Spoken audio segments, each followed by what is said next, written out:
My mother treated me like I was invisible, so I treated her like she was not existing. My mother, Rita, stopped talking to me in January but still expected me to do everything for her. She would communicate through my sister Leslie, telling Leslie to tell me that she needed rides to appointments or money for bills. She'd sit in the same room as me and talk about me to other people like I wasn't there. She'd say things like, "Tell your sister I need her to fix my computer," while I was sitting right next to her. This wasn't because of any fight or disagreement. She just decided one day that I wasn't worth speaking to directly anymore. She told Leslie that talking to me was exhausting, and she didn't have the energy for disappointing conversations. When I asked my mother why she wouldn't speak to me, she looked at Leslie and said, "Tell her she knows what she did." I didn't know what I did, and neither did Leslie, but Mom refused to elaborate. She just kept acting like I was invisible while still expecting me to be available for whatever she needed.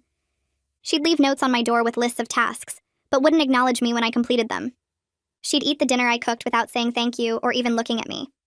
At family dinners, Mom would talk enthusiastically to everyone else about their lives, but when someone asked about me, she'd say I wouldn't know about that person's life.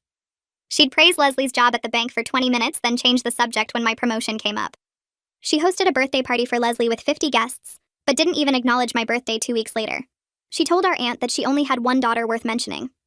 The weird part was she still expected me to drive her everywhere because Leslie was too busy. She'd text me grocery lists and doctor appointment times, never asking but just informing me when to show up. She'd get in my car and give directions by pointing, never saying a word during the entire ride. She'd hand me her credit card at the store and walk away expecting me to handle everything. Other family members noticed and asked what was happening between us. Mom would tell them that some relationships just aren't meant to be close, and she was protecting her peace by maintaining distance. She said I knew how to fix things if I really wanted to, but I was too stubborn. Nobody could get her to explain what needed fixing because she'd just say I should know if I cared enough to figure it out. By March, I was done being her silent servant. If Mom wanted to pretend I didn't exist verbally, I decided to actually stop existing for her practically. When she texted me about her doctor's appointment, I didn't respond or show up. She had to take an expensive taxi and was late. She told Leslie to tell me how irresponsible I was, but I just shrugged and said I didn't get any message from Mom since she doesn't talk to me.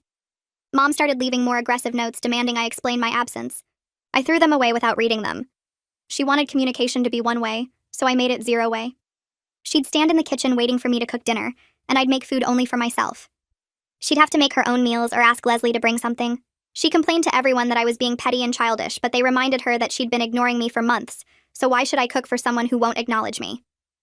Next, I started pretending she was invisible too. When relatives asked about her, I'd say I wouldn't know about that person's life. When she sat in the living room, I'd treat the chair as empty and put my feet up on it. When she left things around the house, I'd throw them in the trash because I didn't see anyone's belongings there. She'd frantically search for her reading glasses or phone charger that I'd tossed because invisible people don't own things. The escalation happened at Easter dinner with the whole extended family. Mom was holding court, talking to everyone except me as usual. Our cousin asked Mom about my new job, and Mom said she doesn't discuss people who aren't present. I was sitting directly across from her. That's when I stood up and gave a speech thanking everyone for coming to dinner except Rita, because I didn't see any Rita here.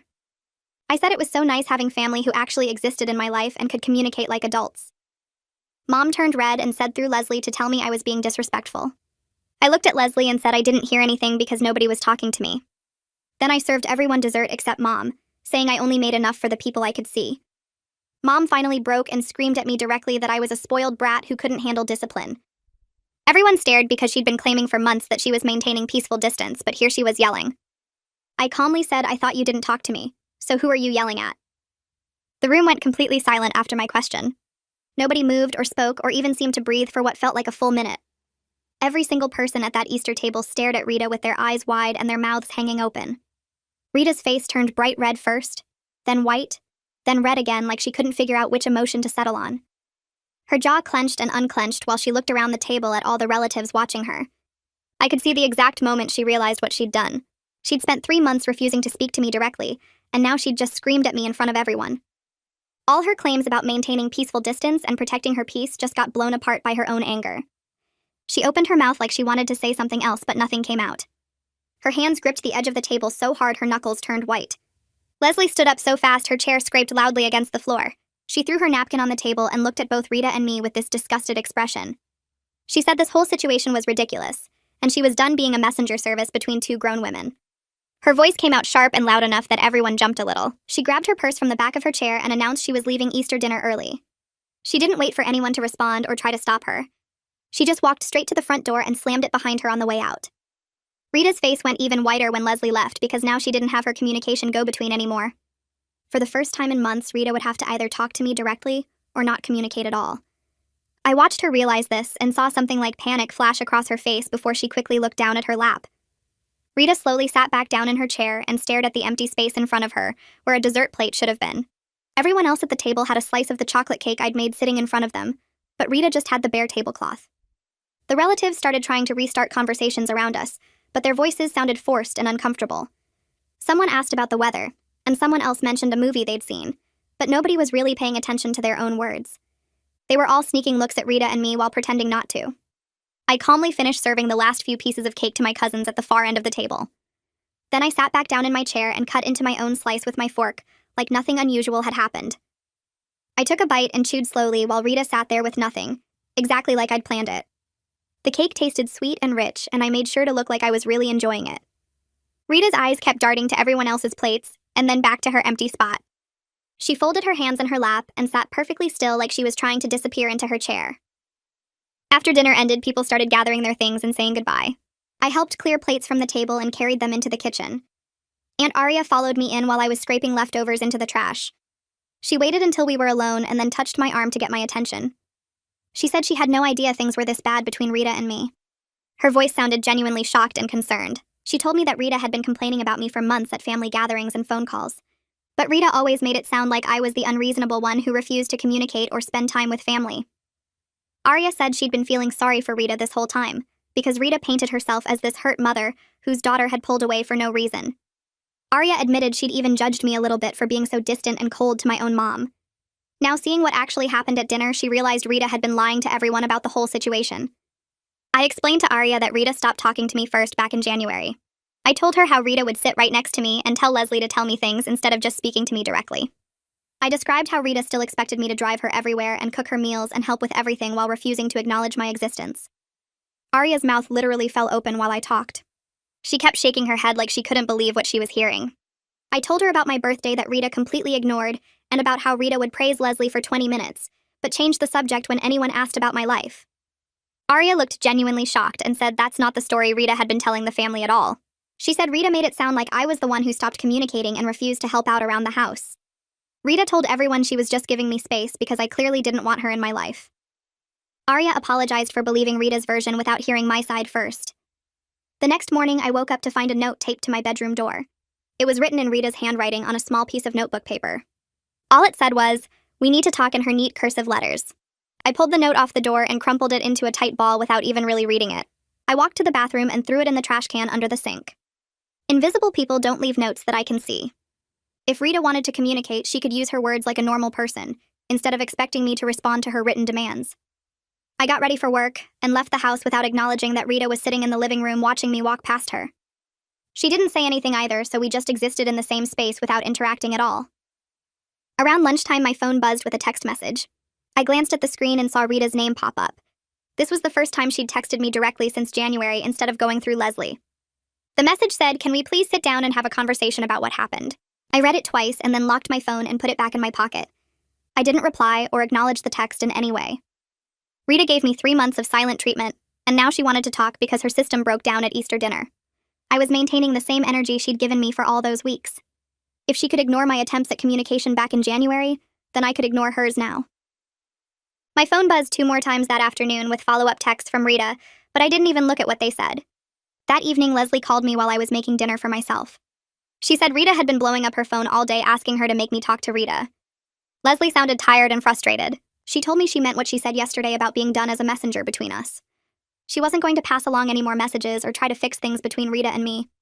Leslie said Rita needed to figure out how to communicate like an adult, instead of using other people as go-betweens.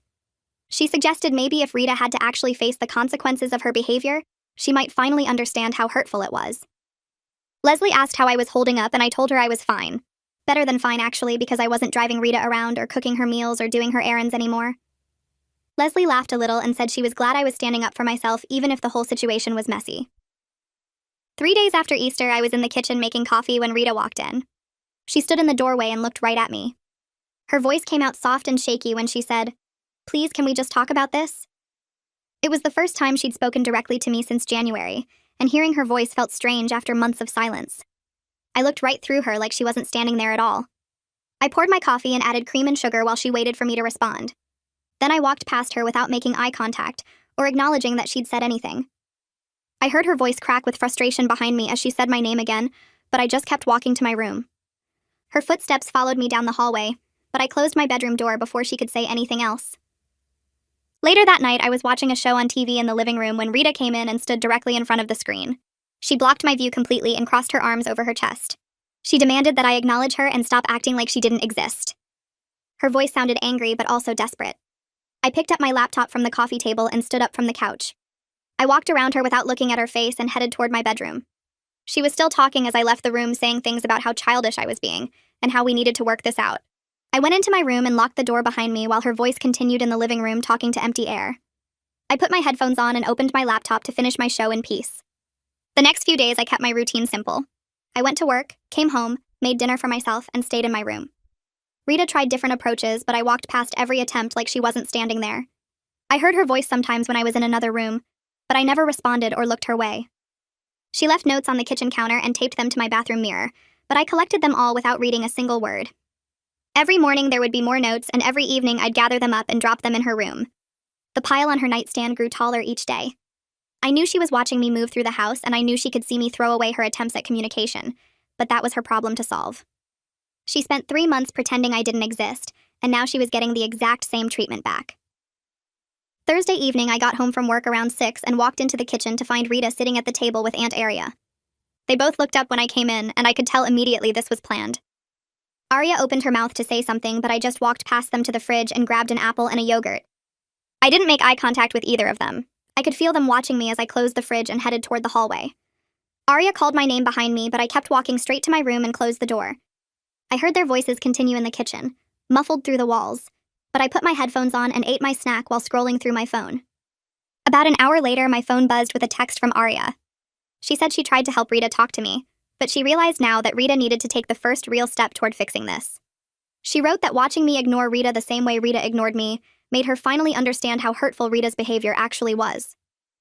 I read the message twice and then put my phone down without responding. Over the next week, Rita's notes got more desperate. She wrote that she was sorry and wanted to explain everything.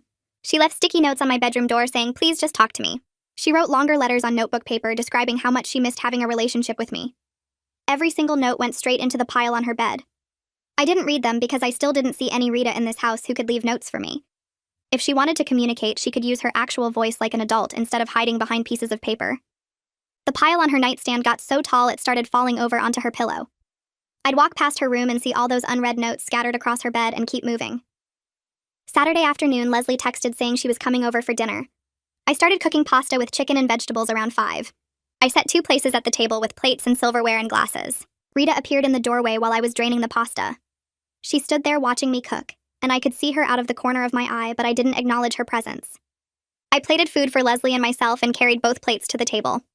I sat down in my usual spot and left the other plate across from me for Leslie. Rita stayed in the doorway. Leslie arrived 20 minutes later and sat down at her place. We started eating and talking about her week at the bank. Rita moved from the doorway to a chair at the end of the table, but I'd only set 2 places, so there was no plate or silverware for her. She sat there watching us eat. About halfway through dinner, Rita's voice cracked and she started crying. She said through her tears that she was sorry for shutting me out. Her hands were shaking on the table and her face was red. I looked at Leslie and took another bite of my pasta. I said it was nice when people who exist can express their feelings. Then I asked Leslie about her plans for next weekend. Leslie glanced at Rita and then back at me, but she answered my question. We finished our dinner while Rita cried quietly at the end of the table. When we were done eating, I cleared both plates and loaded the dishwasher.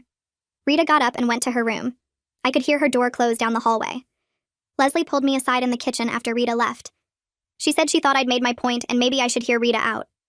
I reminded Leslie that she was the one who said she was done being a messenger. I told her this was between Rita and me to figure out and she didn't need to get involved. Leslie said she knew that, but watching Rita break down was hard to see. I said watching Rita ignore me for 3 months was also hard to see, but nobody seemed concerned about that at the time. Leslie nodded and said she understood. She hugged me before she left and told me to take care of myself. That night around 10, I was in my room reading when someone knocked on my door. Rita's voice came through saying she knew she hurt me and wanted to make it right.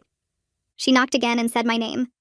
I reached over and turned up my music loud enough to drown out her voice. I kept reading my book while she knocked a few more times. Eventually, the knocking stopped and I heard her footsteps walk away down the hall. I turned my music back down and continued reading. She was getting the same silent treatment she'd perfected over 3 months. If she couldn't handle it for a few weeks, then maybe she'd finally understand how it felt. Tuesday afternoon, my phone rang while I was at work. It was Nathan, my uncle. I stepped outside to take the call. He said Rita had reached out to him in tears asking for advice on how to fix things with me. His voice sounded tired, like he'd been dealing with this for a while. He asked what it would take for me to be willing to listen to Rita's apology. I told him Rita needed to give me a real explanation for why she stopped talking to me in the first place. I explained that saying "you know what you did" isn't an explanation when I genuinely don't know what I supposedly did wrong. I said I needed to understand what happened before I could even think about moving forward. Nathan was quiet for a second, and then he said that was fair. Nathan called me back the next day. He said he asked Rita that exact question about what I did wrong. She got defensive and changed the subject completely. He admitted he was starting to think Rita didn't actually have a good reason, and that's why she wouldn't explain it. He said it seemed like Rita decided to be mad about something, and then couldn't back down even when she realized she was wrong. I thanked Nathan for trying and told him I appreciated him being honest with me. He said he'd keep working on Rita, but he couldn't make any promises. After we hung up, I sat in my car for a few minutes before going back inside to finish my shift. At least now I knew I wasn't crazy for not understanding what I'd done wrong. 2 weeks crawled by after Easter. Rita kept her distance, but I could feel her watching me around the house. She'd start to say something, then stop herself. She'd leave a room when I entered. She'd cook her own meals in silence while I made mine. The whole house felt heavy with all the things nobody was saying. I came home from work one Tuesday and found an envelope on my pillow. My name was written on the front in Rita's handwriting. I sat on my bed and turned it over in my hands for a minute before opening it. Inside were 3 pages of Rita's careful cursive writing. I started reading and had to stop after the first paragraph to catch my breath. Rita wrote that she'd been feeling like I was pulling away from the family for months before January. She said it hurt watching me get busier with work and friends while spending less time at home. She wrote that instead of talking to me about feeling left out, she decided to protect herself by withdrawing first. She said she thought if she stopped reaching out to me, then it wouldn't hurt as much when I eventually stopped caring about her completely. The letter went on for 2 more pages. Rita admitted her response was way out of line compared to whatever distance she thought existed between us. She wrote that she knew pushing me away while still expecting me to drive her places and help with things was unfair and manipulative. She said she'd been treating me like a servant instead of a daughter, and she was ashamed of that. She wrote that the silent treatment was her trying to punish me for something I didn't even know I was doing wrong. She ended the letter by saying she understood if I couldn't forgive her, but she wanted me to know the truth about why it happened. I read the whole thing 3 times. Each time I felt something crack inside my chest where all my anger had been sitting for months. This was the first time Rita actually took responsibility, instead of blaming me or making excuses or saying I should have known better. She spelled out exactly what she did and why she did it. She admitted it was wrong. But I still wasn't ready to just forgive her and act like the last 4 months never happened. Months of being invisible don't disappear because of one letter. I folded the pages and put them back in the envelope. Then I got out my own notebook and started writing. I wrote about how deeply it hurt to be was ignored by my own mother, while still being expected to serve her needs like some kind of employee. I described coming home every day not knowing if she'd acknowledge me or pretend I didn't exist. I wrote about my birthday, and how she threw Leslie a huge party, but couldn't even say happy birthday to me 2 weeks later. I wrote about sitting at family dinners while she talked enthusiastically to everyone except me. I wrote about all the little moments that made me feel worthless and invisible. I wrote about driving her to appointments in complete silence and wondering what I'd done to deserve this treatment. I filled 4 pages front and back before I ran out of things to say. I folded my letter and put it in an envelope with Rita's name on it. Then I walked down the hall to her room and left it on her bed where she'd find it. My hands were shaking when I walked back to my room. I closed my door and sat on my bed wondering what would happen next. Part of me felt good about finally telling her exactly how her actions affected me. Part of me felt scared about what she'd say when she read it. I tried to read a book but couldn't focus on the words. I kept listening for sounds from her room. Around 7 that evening, I heard Rita's door open and close. Then I heard crying. Not loud sobbing, but quiet crying that sounded like she was trying to muffle it. The sound made my stomach twist. I felt satisfied that she finally understood how much she hurt me. But I also felt guilty for causing her pain, even though she'd caused me plenty of pain first. I sat there listening to her cry and feeling both things at once. The crying went on for maybe 20 minutes before it got quiet again. I heard her blow her nose. Then nothing. I went to bed early that night but couldn't sleep. I kept thinking about Rita reading my letter and wondering if I'd been too harsh. But then I'd remember her ignoring me for months, and I'd think no, she needed to hear all of that. I finally fell asleep around midnight. The next morning, someone knocked on my door. Rita's voice came through asking if she could please come in and talk. I sat up in bed and stared at the door for a second. She was speaking directly to me for the first time in months, except for when she yelled at Easter. I got up and opened the door. Rita stood there holding my letter in one hand. Her eyes were red and puffy from crying. Tears were running down her face. She asked out loud if she could please come in and talk face to face. Her voice cracked on the word please. I stepped aside without saying anything and she walked into my room. We both sat down on my bed about a foot apart. The silence felt thick and awkward. Rita kept looking at the letter in her hands, then at me, then back at the letter. Finally, she said she had no idea her birthday snub hurt me that badly. She said reading about it in my letter made her ashamed of how cruel she was. She said she'd been so focused on her own hurt feelings that she didn't think about what her actions were doing to me. She said she was sorry. Rita took a deep breath and kept talking. She said she felt like I was always busy with work and friends and never made time for family anymore. She said watching me build this independent life made her jealous because she didn't have that kind of freedom. She admitted she was jealous of my independence and dealt with it in the worst possible way by punishing me with silence. She said instead of being proud of me for building a good life, she resented me for not needing her as much as I used to. She said that resentment turned into this twisted way of trying to make me need her again by refusing to talk to me, but still expecting me to help her. She said she knew that didn't make sense, but that's what was going through her head at the time. I let her finish talking before I said anything. Then I told her she never communicated feeling neglected or left out. I said she just suddenly cut me off one day and expected me to read her mind about what was wrong. I explained that I can't fix problems I don't know exist, and her silent treatment taught me nothing except that she was willing to hurt me. I told her if she'd just said she missed spending time with me, we could have figured something out. Instead, she chose to make me feel invisible and worthless for months. I said I spent weeks trying to figure out what I did wrong and nobody could tell me because there was nothing specific I did. I told her the not knowing was almost worse than the silent treatment itself because I kept blaming myself for something I couldn't identify.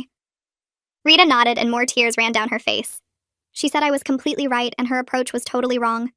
She said she should have just told me she missed spending time with me instead of playing these mind games. She admitted she was too proud to be vulnerable and tell me she felt left out. She said it felt easier to be cold and distant than to admit she needed more attention from me. She said she thought if she acted like she didn't care, then it wouldn't hurt if I didn't care either.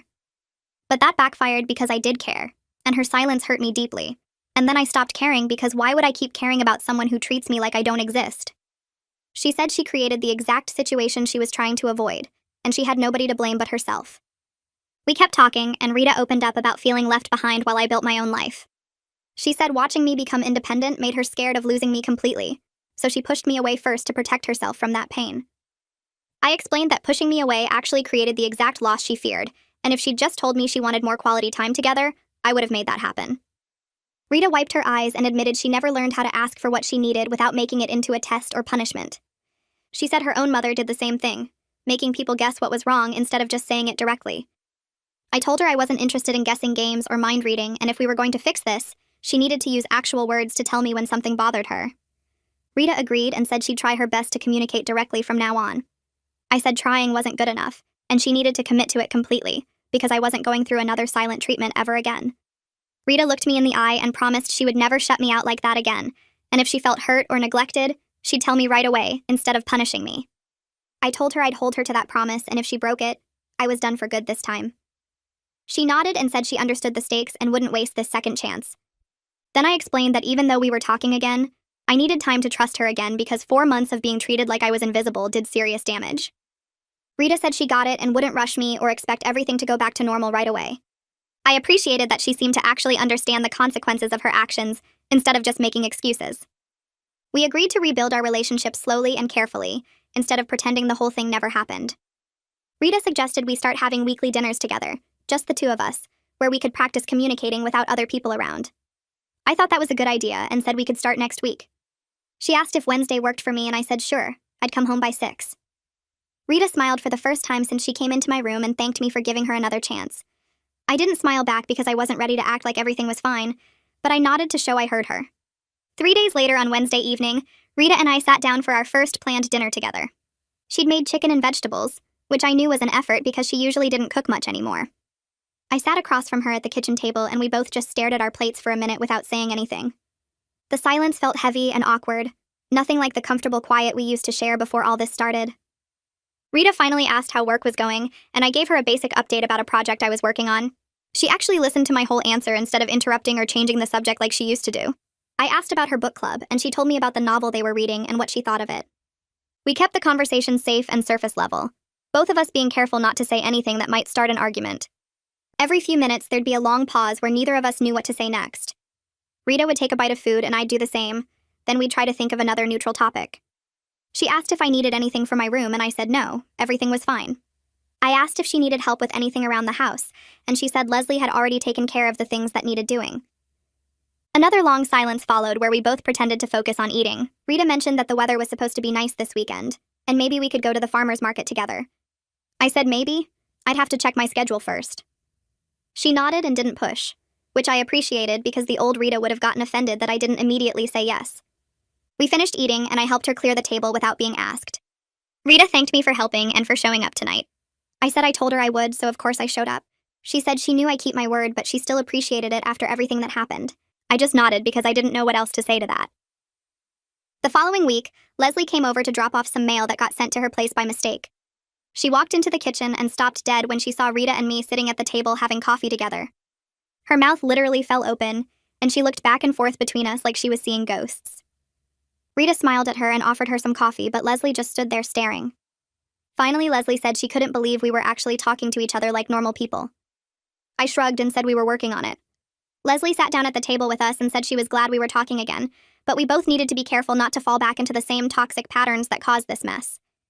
Rita looked a little offended but didn't argue, which showed she was actually trying to change. Leslie turned to me and said I also needed to make sure I didn't hold on to resentment and use it as a weapon later. I told Leslie I wasn't planning to throw the silent treatment in Rita's face every time we disagreed, but I also wasn't going to pretend it never happened. Leslie said that was fair and she just wanted both of us to actually deal with our issues instead of playing games. Rita agreed and said she'd already promised me she'd never shut me out again. Leslie looked at Rita seriously and said she hoped that was true because she was done being a messenger between us. She said if Rita ever tried to use her to communicate with me again, she'd refuse and walk away. Rita apologized to Leslie right then for putting her in that position for so long. Leslie accepted the apology but said Rita needed to prove through her actions that she meant it. I could tell Leslie was still skeptical about whether Rita would really change, and honestly, I was too. Later that week, Rita and I sat down and made a list of ground rules for our relationship going forward.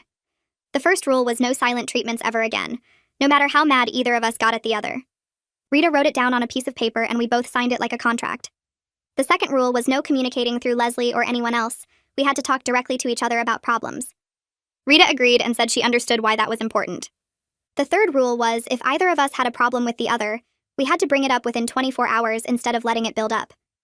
I said this was the most important one because Rita's habit of staying quiet about issues until she exploded was what started this whole thing.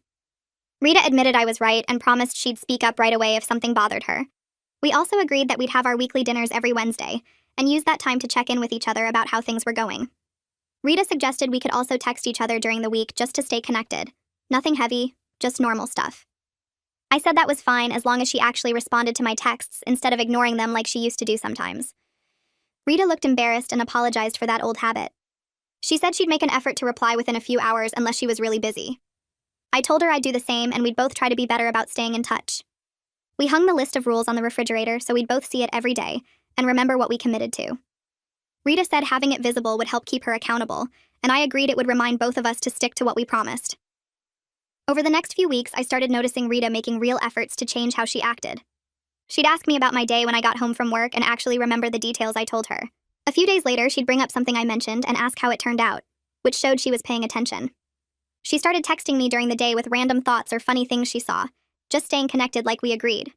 When I cooked dinner, she'd thank me out loud instead of just eating silently like she used to. She'd offer to help with dishes or other chores without me having to ask. Sometimes it still felt uncomfortable because we were both being so careful around each other, but it also felt more real than our relationship ever was before. Rita wasn't just going through the motions, she was genuinely trying to be present and engaged. I caught myself almost enjoying our Wednesday dinners instead of dreading them. We'd actually laugh sometimes at stories we told each other, and the silences between topics didn't feel as heavy anymore. Rita asked my opinion on things and listened to my answers instead of just waiting for her turn to talk. I noticed I was starting to relax around her again. Not completely, but more than I had in months. The constant tension in my shoulders when I was near her started to ease up a little bit. I still didn't fully trust her yet because 4 months of damage doesn't heal in a few weeks, but I could see she was putting in the work. One evening, Rita called Leslie and asked her to come over for dinner. When Leslie arrived, Rita sat her down at the kitchen table and apologized for putting her in the middle of our conflict for all those months. She said it wasn't fair to make Leslie carry messages back and forth and deal with both of us complaining about each other. Rita admitted she used Leslie as a shield so she wouldn't have to face me directly, and that was wrong. Leslie listened quietly, and when Rita finished, she said she appreciated the apology. But then Leslie told Rita very clearly that she would never agree to be a messenger again, and both Rita and I needed to respect that boundary going forward. She said if either of us tried to use her that way again, she'd shut it down immediately and refuse to participate. Rita promised she understood and wouldn't put Leslie in that position again. I added that I also promised not to use Leslie as a go-between, and we'd handle our issues directly from now on. Leslie looked relieved and said she was glad we were both taking responsibility. She admitted the whole situation had been incredibly stressful for her, and she'd felt trapped between us. Rita apologized again and said she never meant to stress Leslie out like that. Leslie said she knew Rita didn't do it on purpose, but the impact was still real. We all agreed to be more mindful of how our conflicts affected the people around us. The conversation felt good, like we were actually dealing with things honestly instead of sweeping them under the rug. At the next family gathering a few weeks later, we all met at Nathan's house for a barbecue. I was helping set up food on the patio table when Rita came over and started arranging plates next to me. We were working together naturally without any tension, which felt strange after months of avoiding each other. Rita handed me napkins and I put them in the holders while she grabbed utensils from the kitchen. We moved around each other smoothly like we used to before everything went wrong. I noticed several relatives watching us with surprised expressions. Rita's sister Aria came over and commented on how much better Rita and I seemed to be getting along. She said it was nice to see us working together again instead of staying on opposite sides of the room.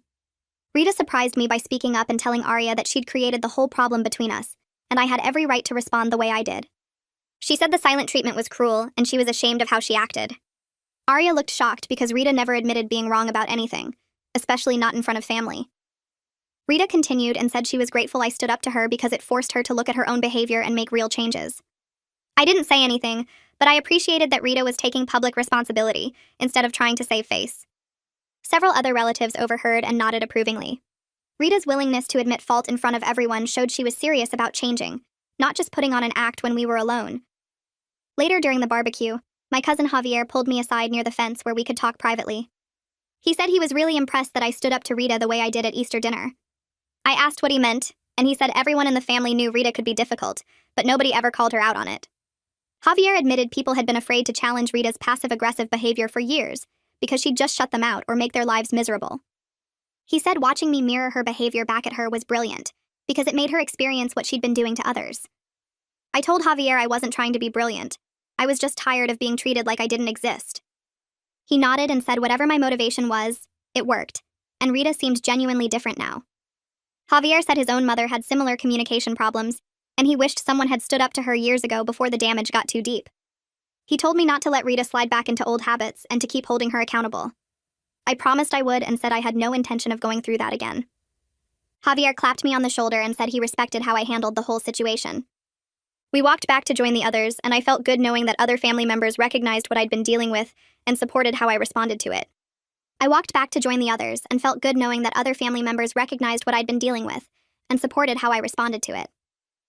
Rita was standing near the grill talking to Nathan about something when she turned and caught my eye. She looked away quickly, and I could tell from her face that she'd heard at least part of what Javier said to me. The rest of the barbecue continued normally with people eating and chatting in small groups around the backyard. I helped clean up plates and cups while Rita stayed mostly quiet near the patio table.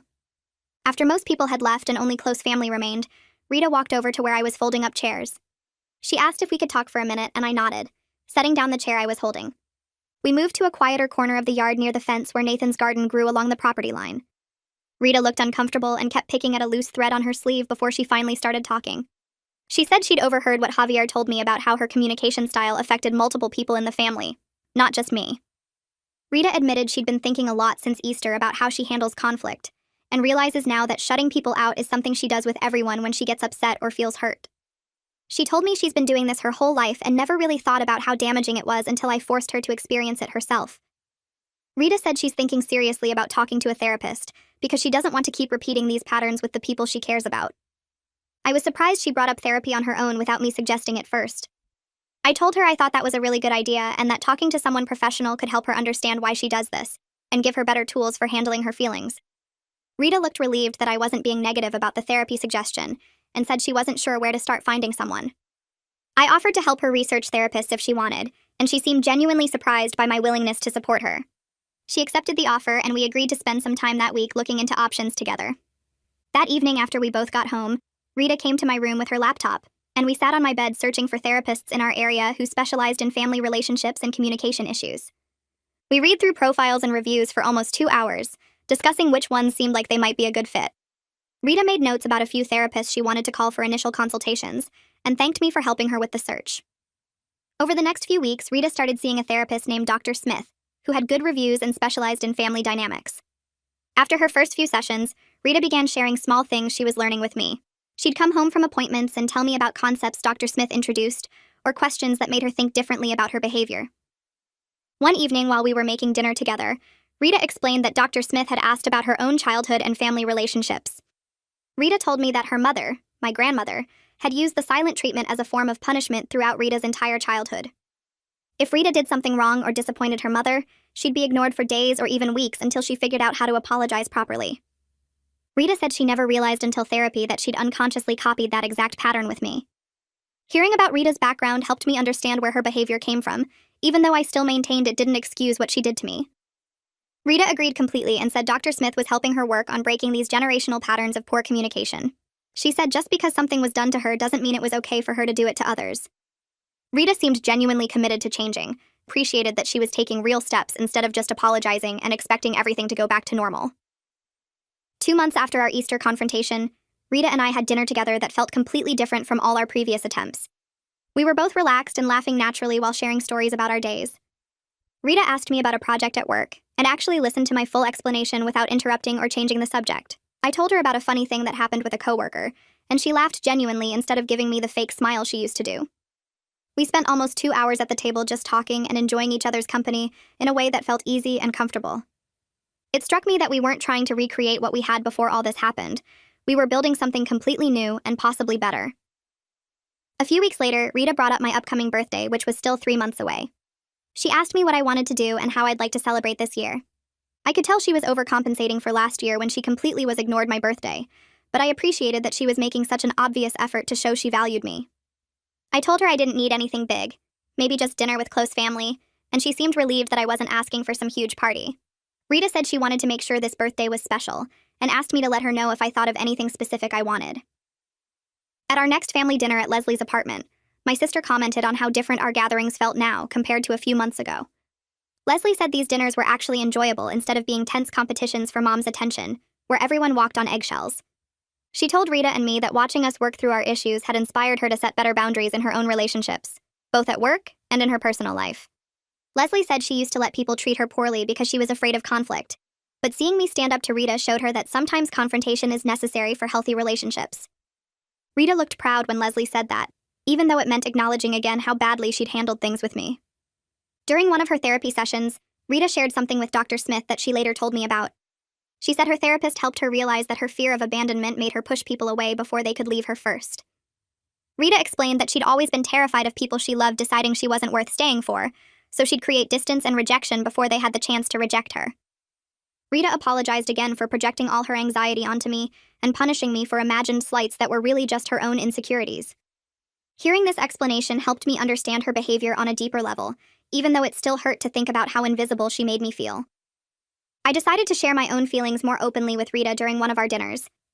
I told her that her silent treatment made me feel completely invisible and worthless, like I didn't matter enough to even acknowledge. I explained that it triggered my own insecurities about not being good enough or important enough to deserve basic respect and communication. Rita listened without interrupting, and I could see tears in her eyes as I described specific moments that hurt me the most. We both acknowledged that we'd hurt each other deeply during those months, and that healing would take continued effort from both of us. Rita said she was committed to doing better, and I told her I was too, that I wanted us to have a real relationship built on honesty and mutual respect. 3 months after Easter, Rita and I went shopping together at the mall for some new clothes. We tried on ridiculous outfits in the dressing rooms and took silly pictures that made us both laugh until our stomachs hurt. Rita put on a bright purple hat with a huge feather and modeled it dramatically while I cracked up. I tried on a jacket that was 3 sizes too big and pretended to be a fashion model walking down a runway. We spent hours in different stores just having fun together without any tension or awkwardness between us. It was the first time in years that spending time with Rita felt easy, instead of like some obligation I had to fulfill. Walking through the mall with shopping bags and still giggling about the outfits we'd tried on, I realized our relationship had fundamentally changed for the better. Rita started thanking me out loud for everything I did, which felt weird at first after months of being invisible. When I helped her carry groceries from the car, she turned to me and said, "Thank you so much for helping me with these bags." I nodded and kept walking because I didn't know what else to do with this new version of her who actually acknowledged my existence. The next week, when I fixed her computer that kept freezing, she came into my room specifically to tell me she really appreciated me taking the time to solve her tech problems. I realized I was helping her more often now that she made me feel like my efforts mattered instead of treating me like an unpaid servant. Our relationship was shifting into something more balanced, where we both gave and received, instead of her just taking while I gave everything. Leslie invited the whole family to a barbecue at her place the following Saturday. I watched Rita move through the crowd of relatives, talking to everyone with actual warmth instead of her usual passive-aggressive comments. She asked Nathan about his new job and listened to his whole answer without interrupting or changing the subject. When Arya mentioned her daughter's graduation, Rita congratulated her enthusiastically and asked questions about the ceremony. I stood by the grill flipping burgers and noticed how different Rita's communication style had become in just a few months. She was making real eye contact with people and responding to what they said, instead of waiting for her turn to talk about herself. The change wasn't just with me. It was showing up in all her relationships with family members who used to avoid her, because conversations felt like battles. After the barbecue, when most people had left, Rita pulled me aside near Leslie's garden. She looked at me with tears in her eyes and said she was proud of me for standing up to her even though it hurt like crazy at the time. Rita explained that nobody else in her life had ever held her accountable for her behavior, because they were all too afraid of her reactions. She admitted that I taught her something important about consequences, and how treating people badly means they stop wanting to be around you. Rita said she needed someone to show her how painful her silent treatment actually felt, and I was brave enough to mirror it back to her. I felt my throat get tight because this was the most honest conversation we'd ever had about what happened between us. I told Rita that mirroring her behavior back to her was partly about revenge, but also the only way I could think of to make her understand. I explained that talking to her about how much she hurt me didn't work because she just ignored me more, so I had to show her what being invisible felt like from the other side. Rita grabbed my hand and said she gets it now in a way she never could have without actually experiencing the silent treatment herself. She admitted that when I started treating her like she didn't exist, it made her feel worthless and small, which was exactly how she'd made me feel for months. We stood there in Leslie's backyard crying together because we both finally understood how badly we'd hurt each other and how much work it took to fix what we broke. 2 weeks later, Leslie hosted a dinner party with just our immediate family and a few close friends. She stood up with her wine glass and made a toast to family members who are brave enough to have difficult conversations instead of letting problems fester. Leslie looked directly at Rita and me and said she was grateful we both chose honesty over comfortable silence, even though it was messy and painful. She explained that watching us work through our issues inspired her to set better boundaries in her own life and stop accepting bad treatment from people. Rita raised her glass toward me and I raised mine back, both of us smiling through tears because we knew how hard we'd fought to get to this moment of mutual respect. Rita suggested we start meeting for coffee every week to check in with each other about how we're feeling and address any small issues before they become big problems. We picked Tuesday mornings at the coffee shop near her house and made it a standing date on both our calendars. That first Tuesday, we sat across from each other with our lattes, and Rita asked how I was really doing, not just the surface-level fine that people usually say. I told her about stress at work, and she listened without trying to fix everything or make it about herself. Then she shared that therapy was bringing up hard memories from her childhood, and she was learning why she pushed people away. These Tuesday coffee dates quickly became my favorite part of the week, because Rita and I were finally building something real, instead of just going through the motions of being family. 4 months after our Easter confrontation, Rita told me over coffee that she was grateful I didn't just accept her silent treatment and keep enabling her bad behavior. She said I forced her to grow in ways she desperately needed, but would never have chosen on her own. Rita explained that if I'd kept being her invisible servant, she would have continued treating people terribly, and wondering why nobody wanted to be close to her. She admitted that my decision to mirror her behavior was the wake-up call she needed to see how toxic she'd become. I stirred my coffee and felt proud of myself for standing my ground even when it would have been easier to just take whatever treatment she gave me. I realized I'd grown too through this whole mess, learning to set firm boundaries and demand the respect I deserve instead of accepting whatever scraps people throw my way. Our conflict taught me that I'm worth more than being someone's invisible servant, who does everything while getting nothing back. I told Rita that before all this happened, I would have let anyone treat me badly, because I was too scared of confrontation and losing relationships. Now I know that a relationship where someone treats me like garbage isn't worth keeping, even if that person is my own mother. Rita nodded and said she was teaching me that lesson without meaning to, and she was glad something good came from her terrible behavior. Rita and I still have disagreements sometimes, but we handle them completely differently now. When I get annoyed that she's being pushy about something, I tell her right away, instead of letting resentment build up for weeks. When Rita feels like I'm not making enough time for family, she says so directly instead of punishing me with silence. Last week we had a small fight about me canceling our coffee date because of a work emergency, but we talked it through that same evening instead of letting it turn into a bigger problem. Our relationship isn't perfect and probably never will be, but it's honest and respectful in a way it never was before. We both know we can say what we're really thinking without the other person shutting down or disappearing. Looking back on the whole situation now, I'm glad I stood my ground even though it was painful for both of us at the time. Rita and I have a real relationship now based on mutual respect and actual communication, which is something we never had before when she was just my mother who expected things from me. We're more like two adults who genuinely care about each other and work to maintain a healthy connection. I don't regret treating Rita like she was invisible because it was the only thing that made her understand how badly she was hurting me.